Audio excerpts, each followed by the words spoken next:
워싱턴이 떨고 있습니다. 플로리다 골프장에서 8시간 동안 무슨 일이 벌어진 걸까요?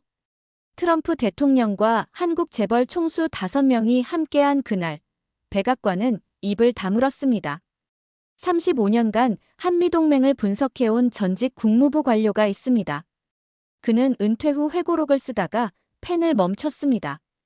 트럼프의 주한미군 철수 위협을 보면서였죠. 그가 아는 진실은 충격적입니다. 평택 기지는 베이징에서 985km 떨어져 있습니다. 주한미군이 철수하면 중국의 봉쇄선이 완성됩니다. 한국이 핵무장하면 미국 패권은 종말을 맞습니다. CIA, 펜타곤, 랜드 연구소. 모든 보고서가 같은 결론을 내립니다. 주한미군 철수는 미국의 자살 행위라고. 35년간 우리는 착각했습니다. 미국이 한국을 지켜준다고. 하지만 진실은 거꾸로였습니다. 한국이 미국의 태평양 지배를 떠받치고 있었던 겁니다. 골프장의 8시간은 협상이 아니었습니다. 미국이 이 진실을 인정한 순간이었습니다. 지금부터 그 이야기를 시작합니다. 안녕하세요. 저는 데이비드 로렌스입니다. 조지타운 대학교에서 국제관계학을 가르치고 있습니다. 올해로 62세가 됐고 5년 전 국방부 전략기획실에서 은퇴한 뒤 이곳에서 제2의 인생을 살고 있죠. 2025년 10월에 어느 화창한 오후였습니다. 저는 동아시아 안보론 강의를 막 끝냈습니다. 학생들이 하나둘 교실을 나가는데 한 학생이 손을 들었습니다. 교수님, 트럼프가 한국한테 3,500억 달러 투자하라고 요구했는데 거부당했다던데요. 진짜예요? 저는 잠시 멈칫했습니다. 아침에 뉴스를 대충 훑어봤지만 자세히는 못 봤거든요. 자세한 내용은 확인해 봐야겠네요. 다음 시간에 얘기해 봅시다. 연구실로 돌아와 노트북을 켰습니다. 검색창에 트럼프, 한국, 투자를 입력했습니다. 기사들이 쏟아졌습니다. 미국, 일본의 5,500억 달러 투자 요구, 일본 수용. 한국의 3,500억 달러 요구, 한국 정부 공식 거부.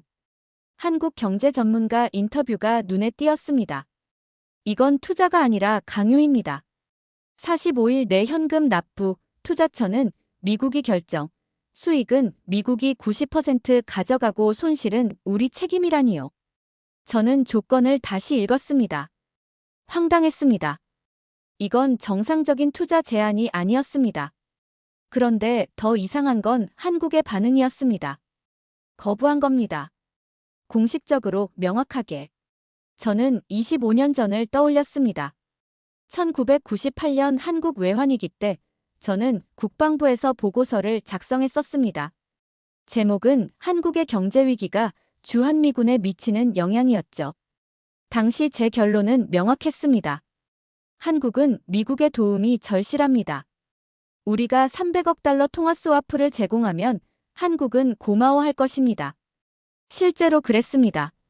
한국은 IMF와 미국의 지원으로 위기를 넘겼습니다.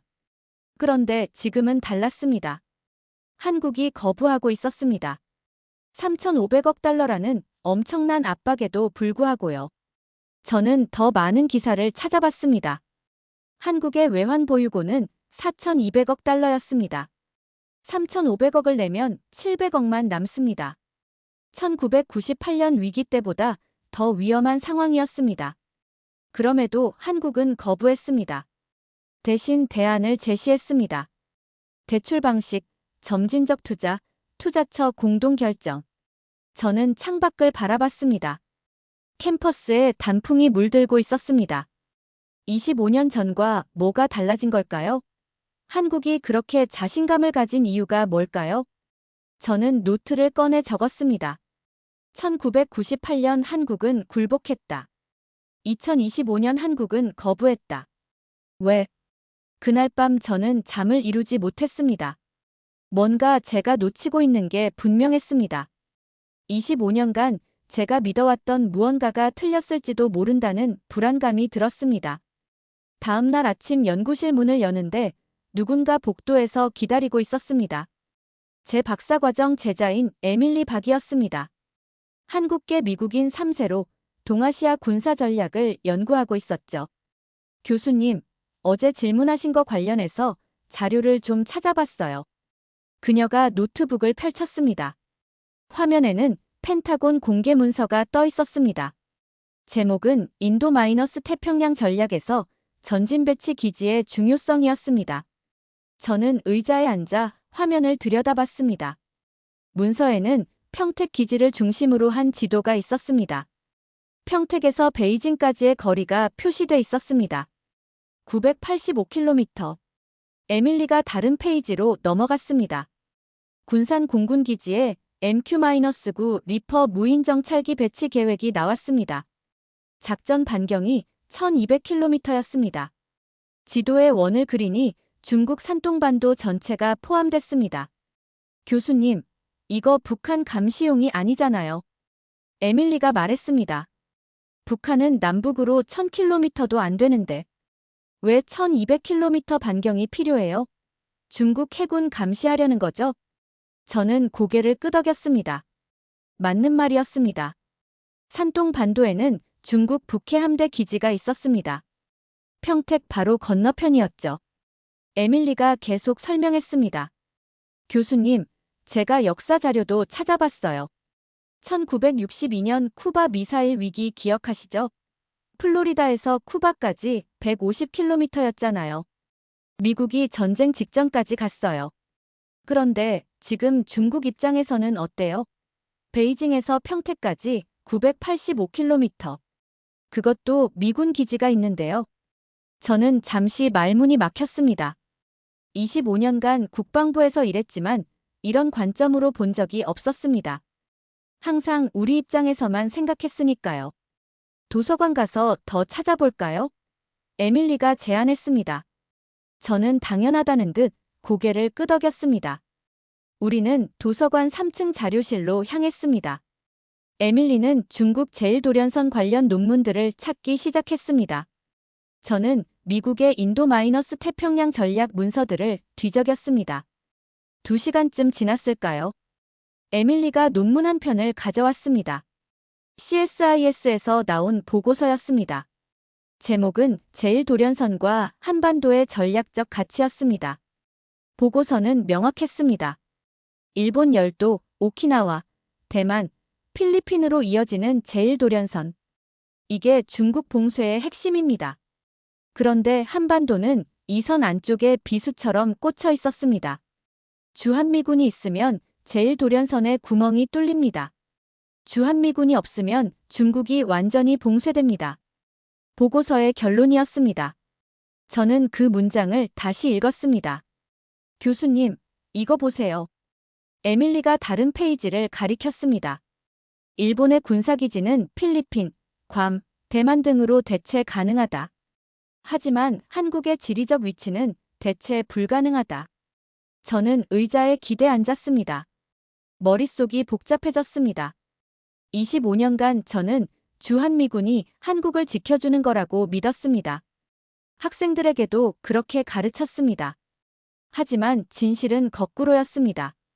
주한미군은 우리의 중국 포위망을 지탱하는 핵심이었습니다. 에밀리가 조심스럽게 물었습니다. 교수님, 그럼 트럼프가 주한미군 철수 얘기하는 거 실행 가능한가요? 저는 고개를 저었습니다. 불가능하죠. 우리가 먼저 무너질 테니까요. 일주일 후 저는 브루킹스 연구소의 초청을 받았습니다. 동북아시아 핵 확산 가능성이라는 주제의 세미나였습니다. 패널리스트로 참석해달라는 요청이었죠. 세미나는 워싱턴 다운타운의 한 회의실에서 열렸습니다. 참석자는 50명 정도였습니다. 국방부 관계자, 싱크탱크 연구원, 대학 교수들이 모여 있었습니다. 첫 번째 발표자는 랜드 연구소의 젊은 연구원이었습니다. 그는 한국의 핵무장 가능성에 대해 발표했습니다. 화면에 NPT 10조 조항이 떴습니다. 국가의 최고 이익이 위태로운 비상사태 발생 시 3개월 전 통보로 합법적 탈퇴 가능. 연구원이 설명했습니다. 만약 주한미군이 철수한다면 이것은 명백한 비상사태입니다. 한국은 합법적으로 NPT를 탈퇴할 수 있습니다. 그럼 얼마나 걸릴까요? 화면에 타임라인이 나타났습니다. 한국은 이미 모든 기술을 보유하고 있습니다. 원자력 발전 세계 최고 수준, 우라늄 농축 기술 보유, 미사일 기술 검증 완료.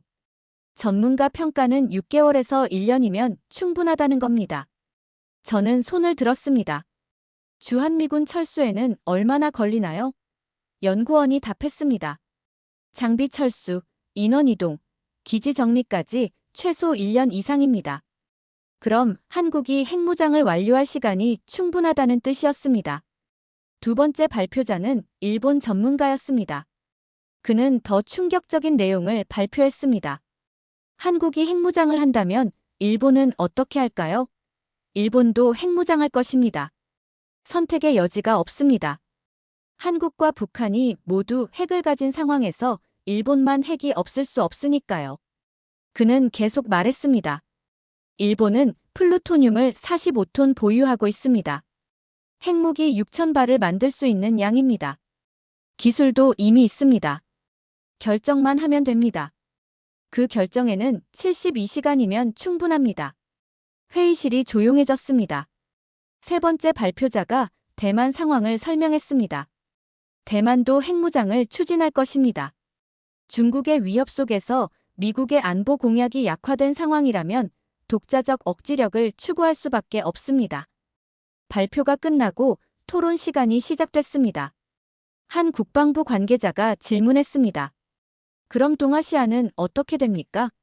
진행자가 화면에 지도를 띄웠습니다. 한국, 북한, 일본, 대만, 중국, 러시아. 모두 핵보유국.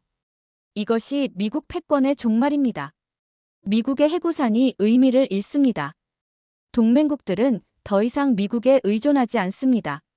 세미나가 끝난 후 저는 복도에서 랜드 연구소 연구원과 대화를 나눴습니다. 이 시나리오 현실 가능성은 얼마나 됩니까? 그가 답했습니다. 주한미군이 철수한다면 거의 확실합니다. 한국은 선택의 여지가 없을 겁니다. 그날 밤 호텔방에서 저는 노트를 펼쳤습니다. 주한미군 철수는 도미노의 시작입니다. 한국 핵무장, 일본 핵무장, 대만 핵무장, 미국 패권 붕괴. 이 모든 게 1년 안에 일어날 수 있습니다. 트럼프는 이걸 알고 있을까요? 저는 펜을 놓고 창밖을 바라봤습니다. 워싱턴의 야경이 반짝이고 있었습니다. 아름다운 도시였습니다. 하지만 이 도시의 권력자들은 무엇을 보고 있는 걸까요? 한 달에 한 번 조지타운 동문회 모임이 있습니다. 저는 매번 빠지지 않고 참석하는 편입니다.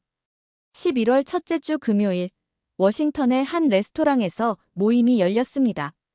그날 톰 워커를 만났습니다. 저와 같은 해에 졸업한 동창이었죠. 그는 지금 해군 조달청에서 일하고 있었습니다. 오랜만에 만난 우리는 맥주를 마시며 근황을 나눴습니다. 술이 한두 잔 들어가자 톰이 하소연을 시작했습니다. 데이비드, 요즘 정말 골치 아파.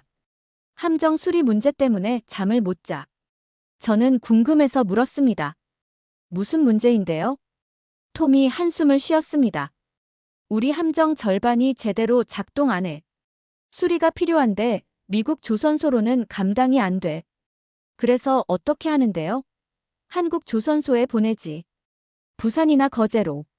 기술도 좋고 빠르고 가격도 합리적이거든. 저는 잠시 생각했습니다. 한국 조선소에서 미국 함정을 수리한다고요? 톰이 고개를 끄덕였습니다. 칠함대 함정 상당수가 거기서 정기 수리해. 한국 없으면 우리 함대 절반 못 움직여. 그날 밤 집으로 돌아온 저는 톰의 말이 머릿속을 맴돌았습니다. 다음 날 아침 톰에게 이메일을 보냈습니다. 어제 얘기한 거 관련 자료 좀 보내줄 수 있어요? 월요일 오전, 톰에게서 답장이 왔습니다. 첨부 파일이 2개 있었습니다. 비공개 자료니까 조심해서 봐. 저는 파일을 열었습니다. 첫 번째 문서는 미국 조선업 현황 분석이었습니다. 세계 조선업 시장 점유율 통계가 나와 있었습니다. 중국 53%, 한국 28%, 일본 17%, 유럽 2%, 미국 0.1%. 저는 미국 수치를 다시 봤습니다. 0.1%. 사실상 제로였습니다. 문서는 계속됐습니다.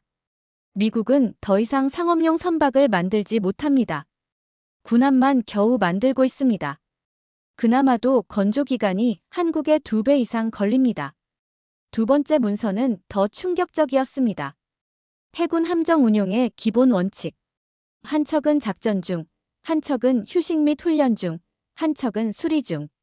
미 해군 297척 중 실제 작전 투입 가능한 건 약 100척 뿐입니다. 문제는 수리였습니다. 매년 100척 가까운 함정이 수리를 필요로 하는데 미국 내 조선소로는 감당이 안 됩니다. 그래서 한국에 의존하고 있었습니다. 저는 다음 주 대학원 세미나에서 이 주제를 다뤘습니다. 학생들에게 물었습니다. 왜 미국은 배를 못 만들까요? 한 학생이 답했습니다. 산업 구조가 바뀌었으니까요. 50년 전에 제조업을 포기하고 금융과 서비스업으로 갔잖아요. 맞는 말이었습니다. 우리는 50년 전 선택의 대가를 지금 치르고 있었습니다. 그리고 그 빈자리를 한국이 채우고 있었습니다. 저는 학생들에게 말했습니다. 이게 바로 동맹의 역설입니다. 우리가 한국을 보호한다고 믿지만 실제로는 우리가 한국에 의존하고 있는 겁니다. 세미나가 끝난 후 저는 연구실로 돌아와 노트에 적었습니다. 조선업 한국 28%, 미국 0.1%. 해군 함정 수리 한국 의존. 결론 우리는 바다에서도 한국 없이 싸울 수 없다. 12월 첫째 주 상원 외교위원회에서 연락이 왔습니다. 청문회 증인으로 출석해달라는 요청이었습니다. 주제는 동아시아 동맹 관계의 현황과 과제였습니다. 청문회 전날 밤 저는 증언 준비를 하고 있었습니다. 자료를 검토하던 중 카네기 국제평화재단 보고서를 발견했습니다. 제목은 미국 국방산업의 핵심 광물 의존도였습니다. 보고서를 펼치자 표가 나왔습니다. 텅스텐 미국 수입의 45% 한국산, 비스무트 42% 한국산, 인듐 16% 한국산. 이 광물들은 미사일 제작에 필수적이었습니다. 텅스텐 없이는 미사일 탄두를 만들 수 없었습니다. 저는 이 내용을 증언에 포함시키기로 했습니다. 다음 날 상원 청문회장에 도착했습니다. 의원들이 앉아 있었고 방청객들이 뒤쪽을 가득 채웠습니다. 증언이 시작됐습니다. 저는 준비한 내용을 발표했습니다.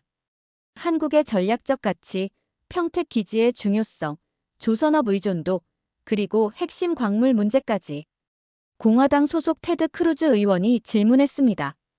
로렌스 교수님, 만약 한국이 이런 광물 공급을 거부한다면 어떻게 됩니까? 저는 명확하게 답했습니다.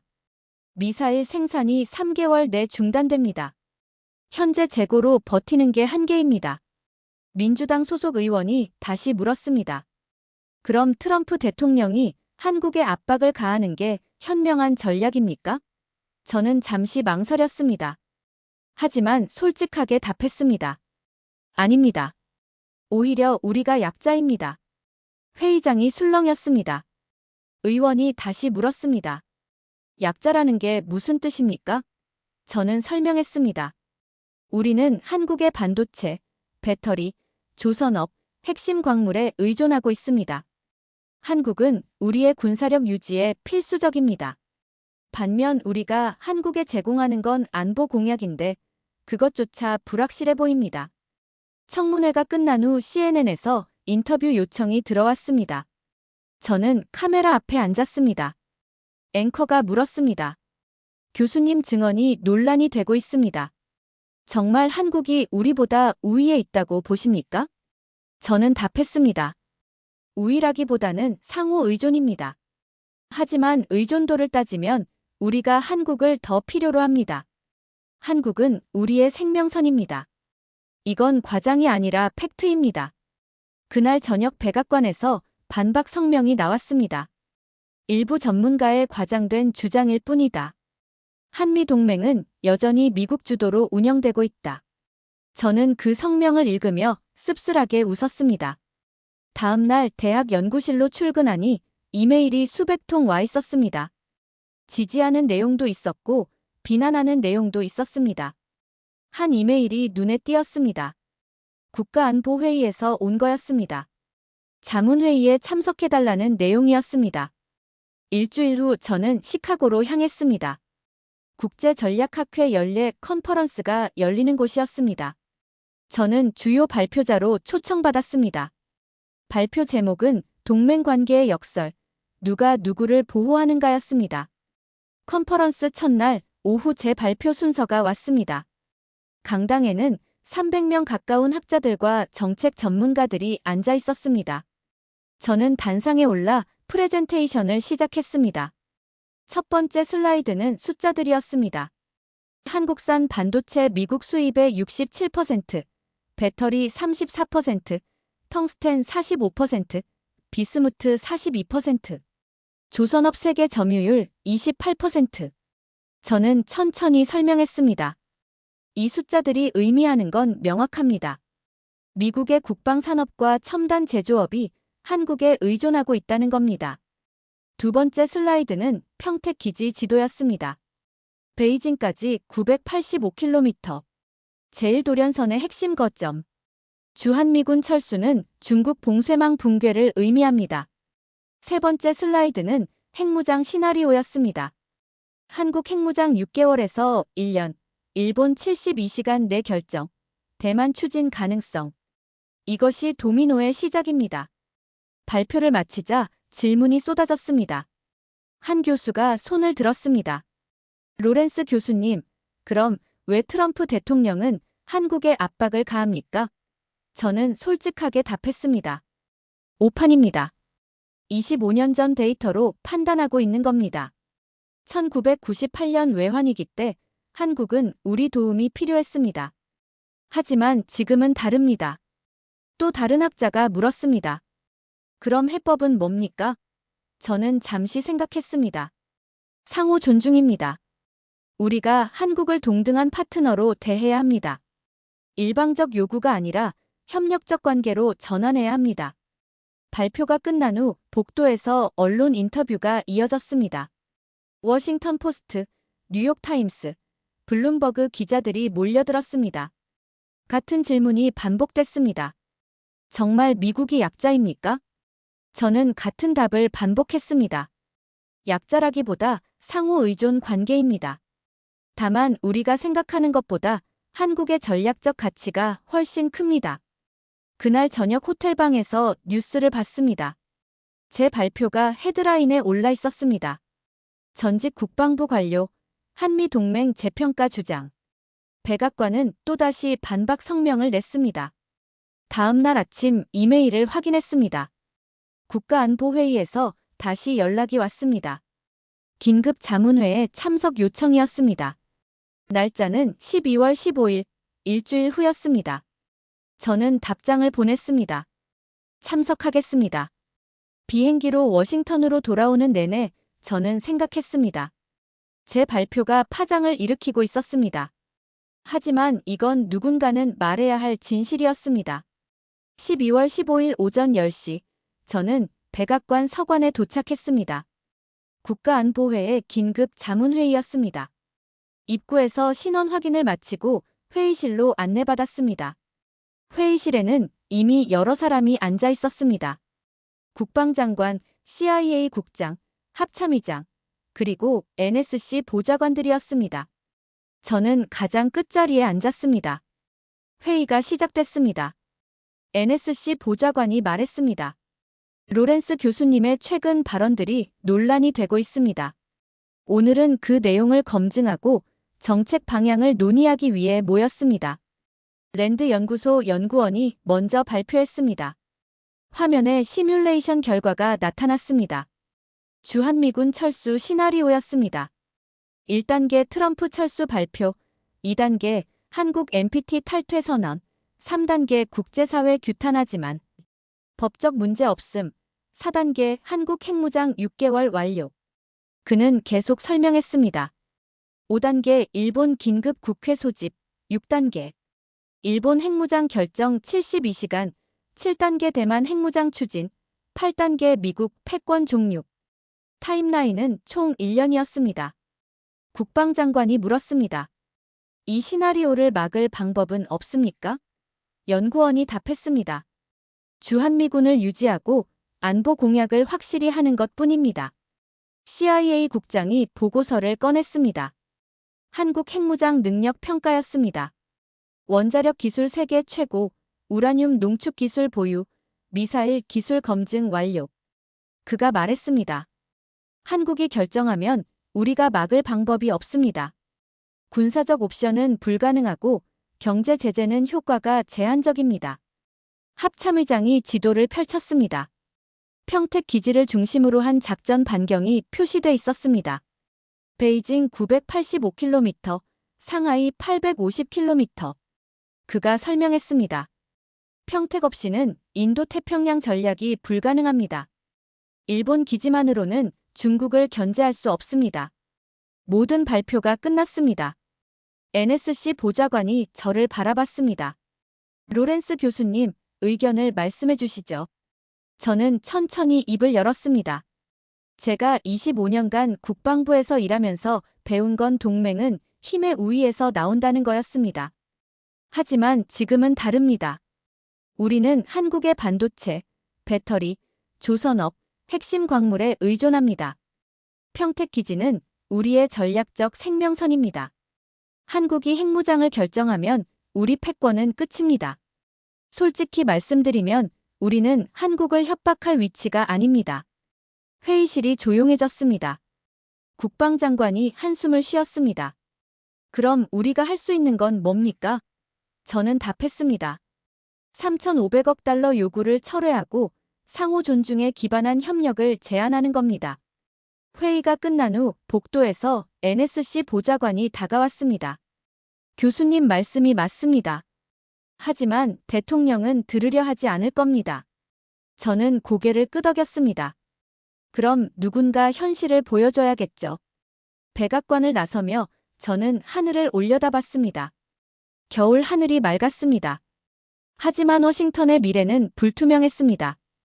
2025년 10월 18일 토요일 아침, 저는 대학 연구실에서 커피를 마시고 있었습니다. 노트북으로 뉴스를 확인하던 중 속보가 떴습니다. 트럼프 대통령, 플로리다 골프장에서 한국 재벌 총수들과 회동. 기사를 자세히 읽었습니다. 이재용 삼성 회장, 최태원 SK 회장, 정의선 현대차 회장, 구광모 LG 회장, 김동관 한화 부회장. 한국의 주요 기업 총수 5명이 모두 참석했습니다. 손정혜 소프트뱅크 회장이 주선한 모임이었습니다. 오전 9시에 시작된 회동은 오후 5시까지 이어졌습니다. 8시간이었습니다. 하지만 백악관은 구체적 내용 공개를 거부했습니다. 비공개 회동이라는 짧은 성명만 발표했습니다. 저는 에밀리에게 이메일을 보냈습니다. 8시간 동안 무슨 얘기를 했을까요? 골프만 치기엔 너무 길지 않나요? 에밀리가 곧바로 답장을 보냈습니다. 교수님, 이거 협상 아닐까요? 트럼프가 뭔가 양보한 것 같아요. 일주일이 지났습니다. 10월 25일, 백악관에서 공식 발표가 나왔습니다. 미국과 한국, 상호 존중 기반 투자 협력 합의. 3,500억 달러 일괄 투자 요구는 사라졌습니다. 대신 5년에 걸친 점진적 협력, 투자처 공동 결정, 기술 협력 강화라는 내용이었습니다. 저는 화면을 보며 미소 지었습니다. 트럼프가 물러섰습니다. 처음으로요. 한국은 한 발짝도 물러서지 않았고 미국이 조건을 바꿨습니다. 다음 날 저는 강의실에 들어갔습니다. 학생들이 기다리고 있었습니다. 저는 칠판에 큰 글씨로 적었습니다. 플로리다 골프장 2025년 10월 18일 8시간. 여러분, 이날 뭐가 바뀌었을까요? 한 학생이 답했습니다. 미국이 양보했어요. 저는 고개를 끄덕였습니다. 맞습니다. 하지만 왜 양보했을까요? 저는 지난 2달간 제가 발견한 모든 내용을 설명했습니다. 평택 985km, 핵무장 시나리오, 텅스텐 45%, 조선업 의존도, 반도체 67%. 숫자들이 칠판을 채웠습니다. 골프장의 8시간은 협상이 아니었습니다. 미국이 현실을 인정한 시간이었습니다. 우리가 한국을 필요로 한다는 현실을요. 학생들이 조용히 듣고 있었습니다. 강의를 마치고 연구실로 돌아왔습니다. 25년 전 제가 작성했던 보고서를 꺼냈습니다. 한국의 경제 위기가 주한미군에 미치는 영향. 1998년 저는 이렇게 썼습니다. 한국은 미국의 보호가 필요하다. 저는 펜을 꺼내 그 문장에 줄을 그었습니다. 그리고 옆에 새로 썼습니다. 2025년 미국이 한국의 협력이 필요하다. 저는 노트를 덮었습니다. 그날 저녁 창밖을 바라보며 생각했습니다. 동맹은 일방적 보호가 아니라 상호 의존입니다. 35년간 우리는 착각했습니다. 우리가 한국을 지켜준다고. 하지만 진실은 거꾸로였습니다. 한국이 미국의 태평양 전략을 떠받치고 있었습니다. 플로리다 골프장. 그곳은 미국이 이 진실을 인정한 장소였습니다. 8시간 동안 벌어진 일은 협상이 아니었습니다. 세계 최강 대국이 조용히, 그러나 명확하게 현실 앞에 고개를 숙인 순간이었습니다. 여기까지 35년간 한미동맹을 바라보며 살아온 한 교수의 이야기였습니다. 좋아요와 구독 한번 눌러시고 다음 사연을 들고 돌아오겠습니다. 시청해주셔서 감사합니다.